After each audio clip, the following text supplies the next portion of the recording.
Para fines fiscales son extranjeros las personas físicas o morales que se rigen por la legislación de otro país, por razones de nacionalidad, domicilio, residencia, sede de operación, etc.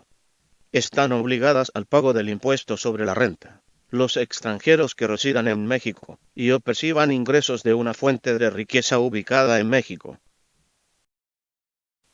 Extranjeros residentes en México. Son residentes en México las personas físicas, nacionales y extranjeras, que tengan su casa-habitación en México. Cuando también tengan casa-habitación en otro país, se considera que son residentes en México si se encuentran en los casos siguientes.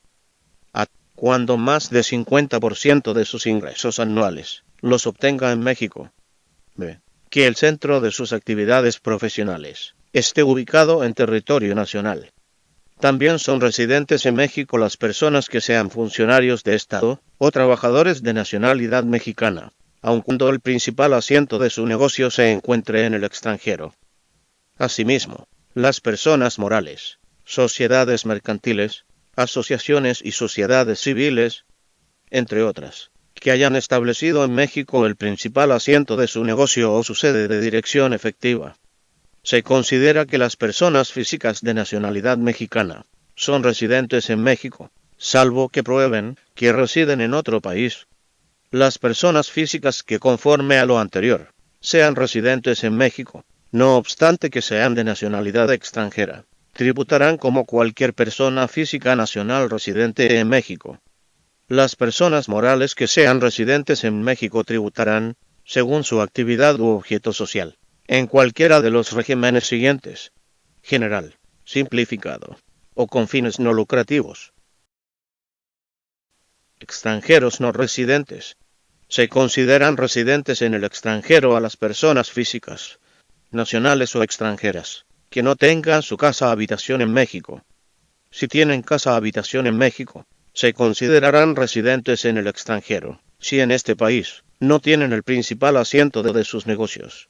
Es decir, si más de 50% de los ingresos anuales que perciban no proceden de fuente de riqueza ubicada en México, o bien, si el centro de sus actividades profesionales no está ubicado en territorio nacional.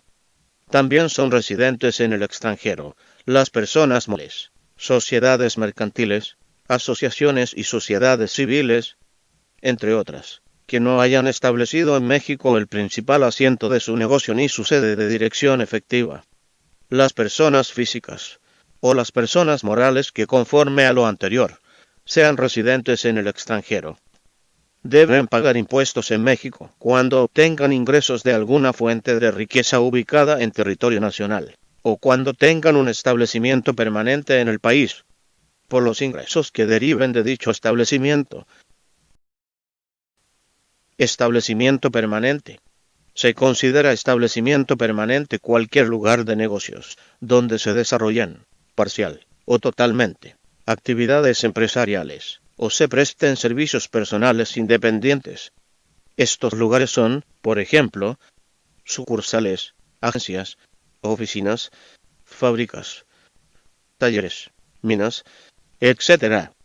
También se considerará establecimiento permanente cuando un residente en el extranjero realice actividades empresariales en el país mediante fideicomiso. B. Cuando actúe en el país a través de una persona que ejerza poderes para celebrar contratos a su nombre o por su cuenta. C. Cuando actúe a través de un agente independiente, si éste no actúa en el marco ordinario de su actividad. D. Cuando se realicen en México servicios de construcción, demolición, instalación, mantenimiento o montaje en bienes inmuebles y otros relacionados, siempre que tengan una duración de más de 183 días naturales consecutivos, o no, en un periodo de un año. Cuando una empresa aseguradora perciba ingresos por cobros de primas dentro del territorio nacional, u otorgue seguros contra riesgos situados en él.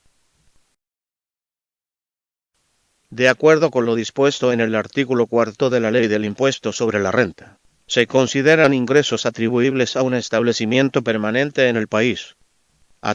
Los provenientes de la actividad empresarial que desarrolle, o los ingresos por honorarios, y en general por la prestación de un servicio personal independiente. B. Los que deriven de enajenación de mercancías o de bienes inmuebles realizada en territorio nacional efectuada por la oficina central de la persona, por otro establecimiento de ésta, o por el propio residente en el extranjero. C. Los que obtenga la oficina central de la sociedad o cualquiera de sus establecimientos en el extranjero, en la proporción en que el establecimiento ubicado en el territorio nacional haya participado en las erogaciones incurridas para su obtención. Por otro lado, según lo prescrito en el artículo 17 de la Ley del Impuesto sobre la Renta, no se considera ingreso atribuible a un establecimiento permanente la simple remesa que obtenga de la oficina central de la persona moral o de otro establecimiento de ésta. Se presume que las operaciones efectuadas por la oficina central tiene su fuente de riqueza en México, por la sola razón de que haya un establecimiento en el país.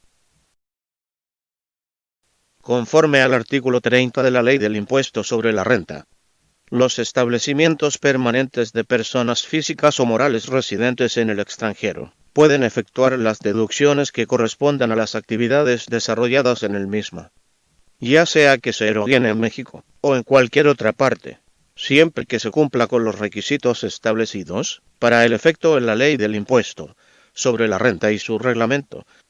Cuando las personas físicas o morales mencionadas residan en un país con el que se tenga celebrado un tratado para evitar la doble imposición, podrán deducir los gastos que se prorrateen con la oficina central o con otro de sus establecimientos en el extranjero.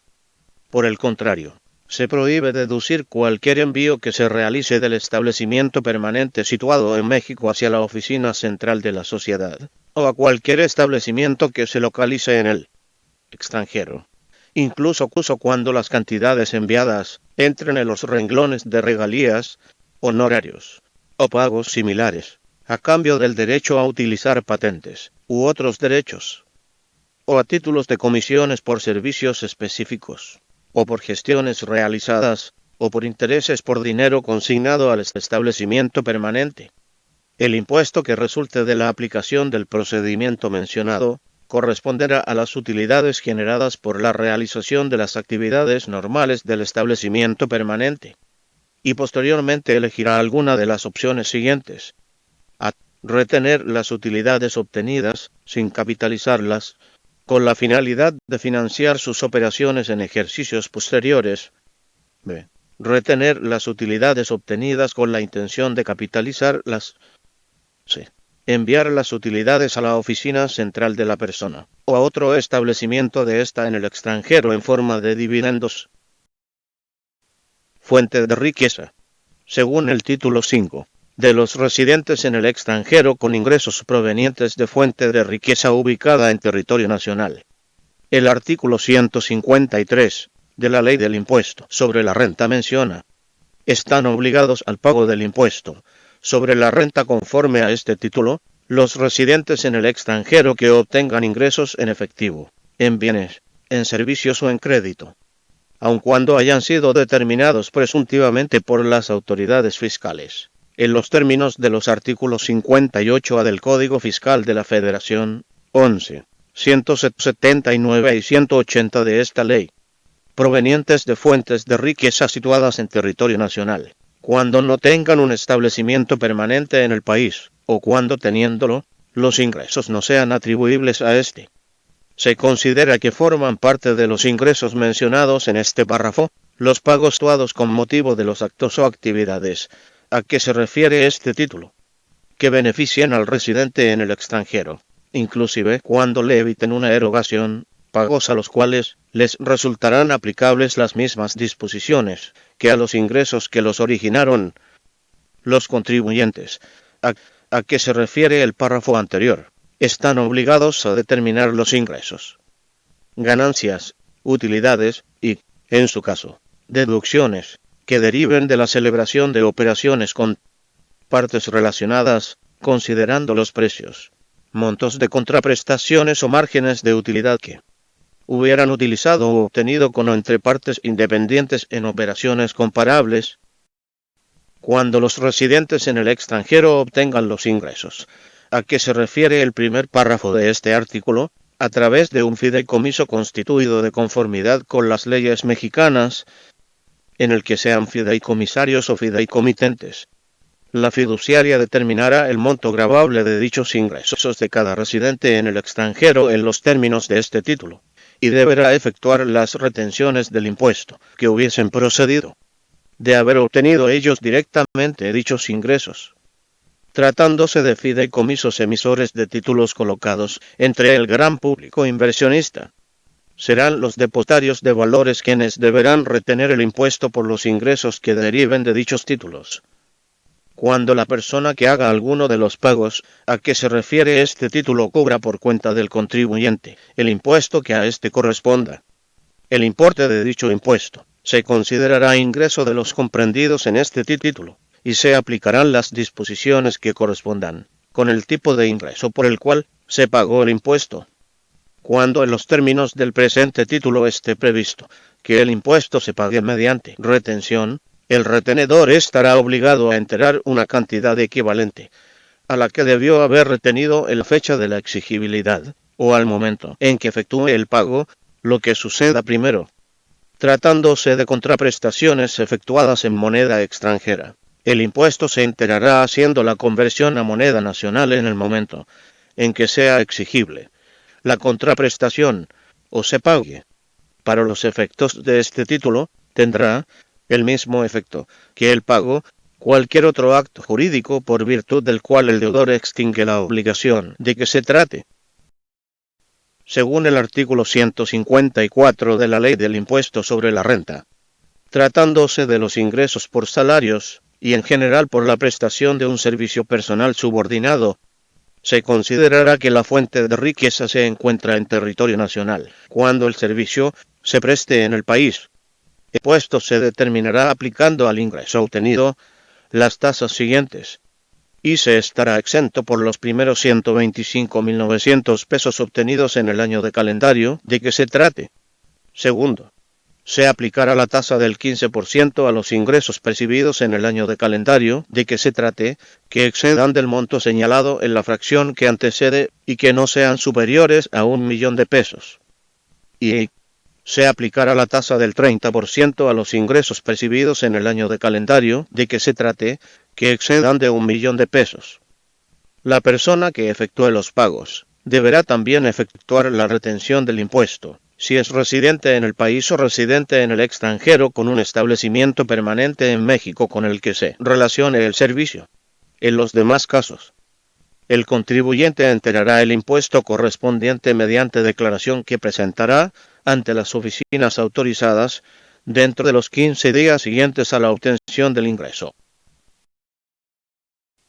Tratados para evitar la doble tributación.